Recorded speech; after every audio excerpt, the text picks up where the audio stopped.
Visit TCGCastle.com and get 5% discount on your purchase with TCG Center 5 code. Check video description or visit TCG Castle for more. Looking to grade your Pokemon cards and you don't know how to do it? Check out Ludkins Collectables and grade your Pokemon cards with zero risk. Check video description or visit LudkinsCollectables.com for more. How's it going, Pokemon fans? Once again, welcome back to Pokemon TCG Center. In today's video, I'm gonna show you the Venusaur Shining Genesect deck list. There's plenty of players that actually use this deck on the Memphis Regionals, and I actually need to say that this deck is pretty cool. So what is really special about this deck is definitely the Venusaur with 160 HP and that Jungle Totem ability. It's pretty cool. I mean, each basic grass energy attached to your Pokemon provides 2 grass energies instead of the 1, so which basically means that with the Shining Genesect, Gaia Blaster, we can hit with 3 energies for 110, but if we have 3 grass energies, it's not going to be 110, but it's going to be 170, which is just insane. Especially that energy reload, I mean, is just insane.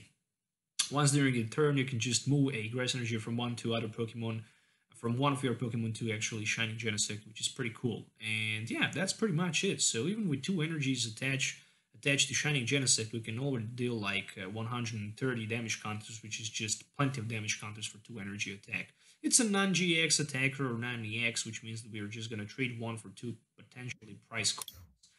In addition to that, of course, we have that Shining Genesect, and of course Venusaur that I mentioned it at the beginning of the video. I also decided to take 1 Coco inside because with the Fly Flip, potentially we can just take a couple price cards, take multiple knockouts. If we are just not able to one-hit knock out our opponent Tapu Lele, we can maybe just finish the job with the Tapu Koko in the late game. I'm not sure what happened right now. I just lost like 2 cards. Just give me a second to see. All right, never mind. I'm just gonna go like this. So yeah. Also, in addition to that, I'm running 2 Tapu Leles with the Wonder Tag and with the Energy Drive for that Search, 1 of each Artillery, and Ramorite for that Abyssal Hand. I kind of like that Abyssal Hand because you draw cards that you have 5 in your hand, and Artillery is a very good card.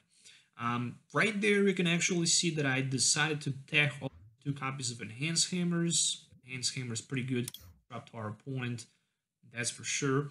As well as 2 Field Blowers, because against Garbage, we really want to have as much as we can Field Blowers, so you can just discard those Flowstones from the Carbotox and Garbodor. 4 elixirs for extra energy acceleration, so we can extra add energies to our Shining Genesect or to the Tapu Lele or Tapu Koko, whatever we need to use.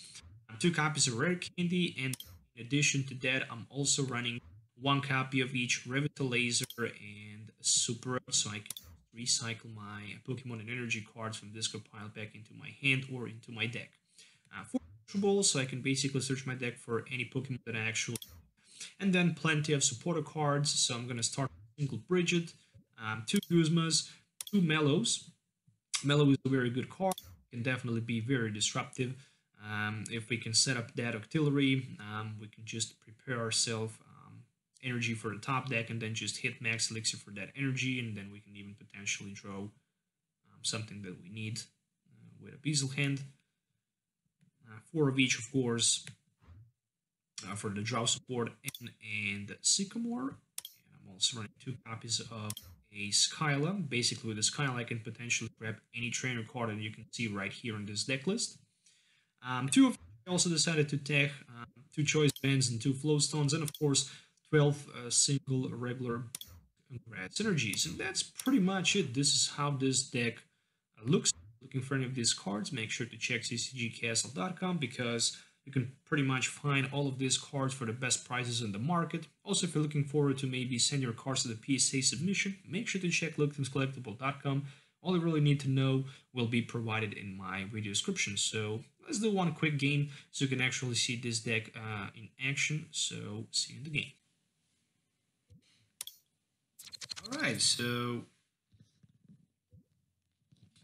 looks like I can start first. I just won the coin flip, and I'm just wondering how good or how bad actually my opening hand is gonna be. So this one definitely looks bad.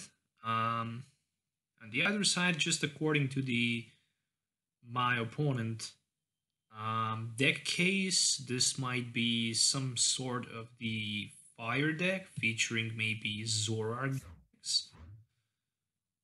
Zorark is a very good card in a standard format. It's very powerful. It also have very strong ability. Once per basically discard your card from your hand, and once you do that, you can basically draw 2 cards from your deck. So I'm gonna start with the Bulbasaur right there, and luckily I have 2 copies of Ultra Ball, following that with N for the next turn. So I can top Lele into the Bridget for something like additional Bulbasaur, 2 Genesects of course, and 1 Tapu Koko. So overall, not the worst, not the best possible start, that's for sure. Oh, there's the Saladin on the other side. Alright, so let's just do something like this. So that's going to be Ultra Ball for another Ultra Ball, and I'm going to grab myself Tapu Lele GX.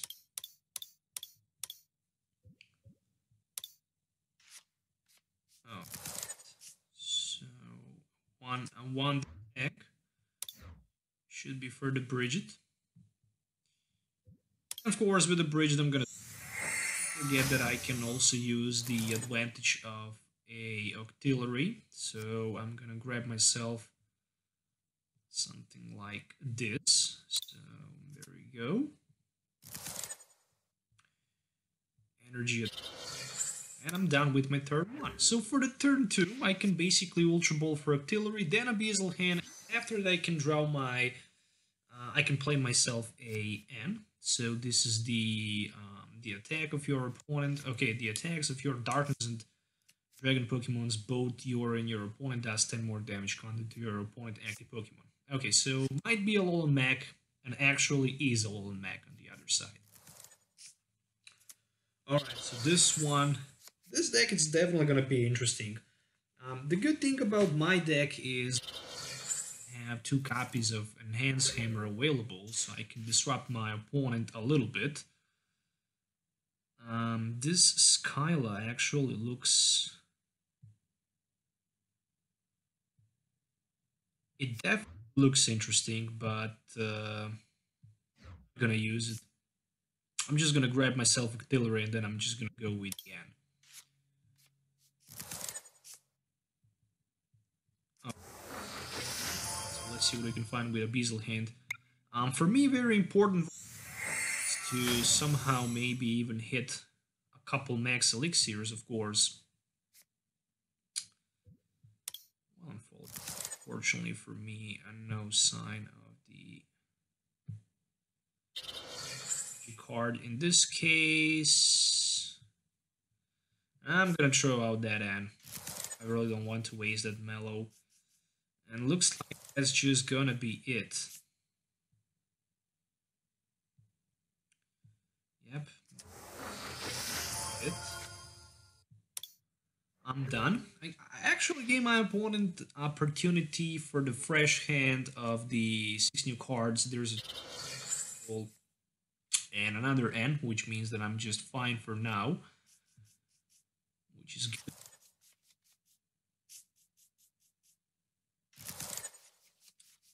Okay, there's a Sycamore and Forceful Knock for my opponent.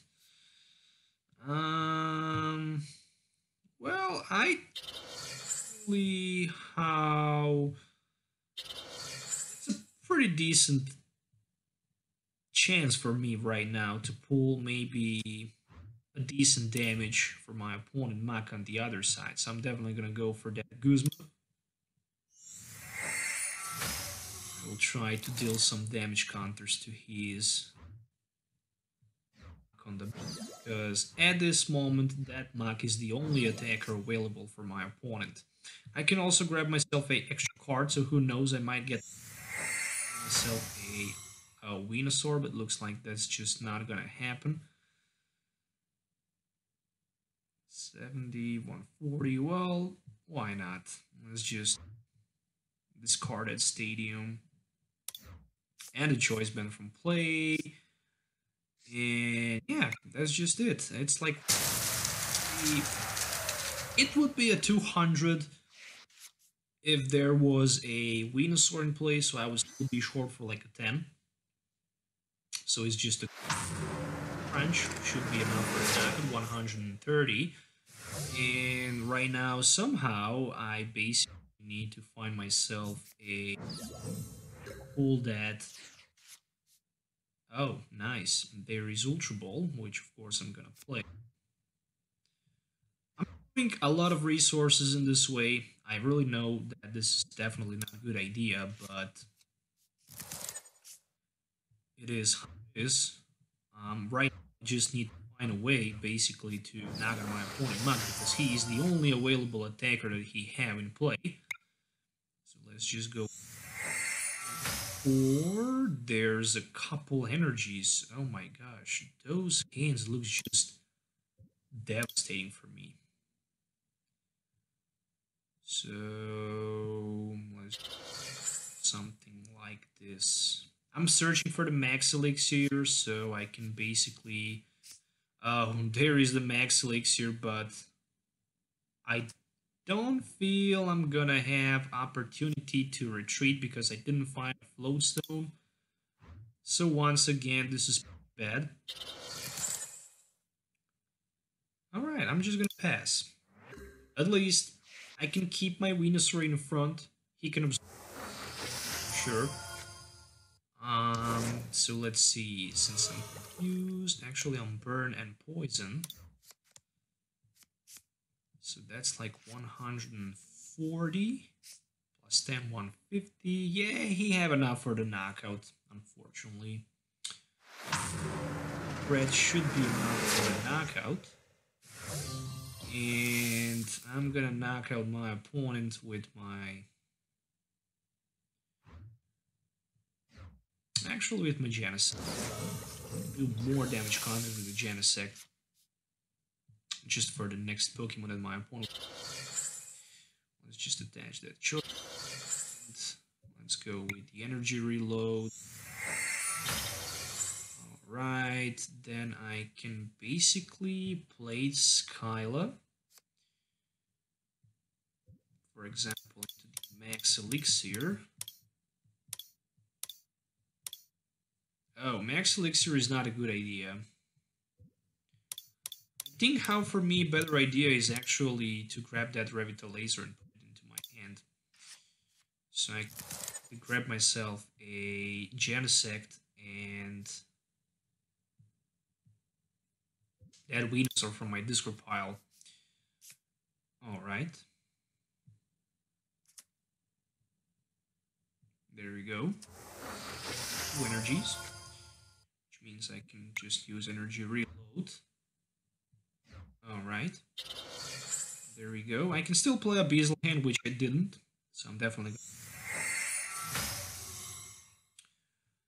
And again, I have pretty decent chance to hit myself a energy card. So, last max elixir. Pretty much success. Alright. Now let's just use that Gaia Blast. It's enough. It's 160 for 2 energies. That's not too bad at all. Alright, first 2 prize cards for me. They're and a Phil Blower, so my opponent is definitely on his knees. There's just a Celadent available for him. He can quickly recover, no doubt about that. Just because I have weakness. Even with his Venusaur, my opponent can just do a tons of damage counters to me. He can even maybe one-hit me out. If he can find a Salazzle, definitely do that with just a single double course energy, but looks like that's just not gonna happen. And I definitely need to put my energy somewhere. just right there, and why not to knock out my opponent ground groove from play? I think this sounds like a good idea. Let's just do that. 30, enough for the knockout. Going down to like 3 price cards at the moment, so this definitely looks very good for me. Still, I can lose this game, no doubt about that. There's the Tapu Lele. Alright. And a double cores energy. Okay, so he decided to attach DCE to his Tapu Lele. That's interesting. Okay, I have still, I think, extra enhanced hammer available, so that should help me a lot. Alright, I like the fact that I can play my enhanced hammer and knock out my opponent energy from play. Let's just do something. This field blower for sure. No question about in that move. And then I can grab myself 2 cards. I might find Guzma, or maybe not. So, another knockout. 30 once again. Down to 2 price cards, which basically means that all I really need for the victory right here at the moment is just a Guzma, so I can, I don't need Guzma anymore. I can go for like 130. Illusion Spray, which means I'm gonna take 10 from poison. Burning condition. So that might go up to 100. Drive for like 120. Oh, I'm actually knock it out. Surprisingly. Alright, but that should be the GG, just because each energy provided with my Genesect counts like 2. And I can attach energy there. I can use my energy reload, so there we go. 1, 2, 3, 4, 5, 6, 7, 8. Yep, that's enough for the knockout. What else? Oh, so he decided to concede. So basically that's it. That's how this deck should work, and that's how powerful this deck actually is. So with the Venusaur in play for only 2 energies, we can just deal up plenty of damage counters with the Genesect, of course, with the choice. Increase the damage done, so 560 damage counters deals dealt with my Shining Genesect, which is just amazingly strong. So yeah, that's just insane. But anyways, guys, I hope you enjoy watching this short video with Shining Genesect deck list. Make sure to hit the likes up and subscribe to the channel for more videos, and we'll see you definitely in the next video. So till the next time, have a nice day and goodbye.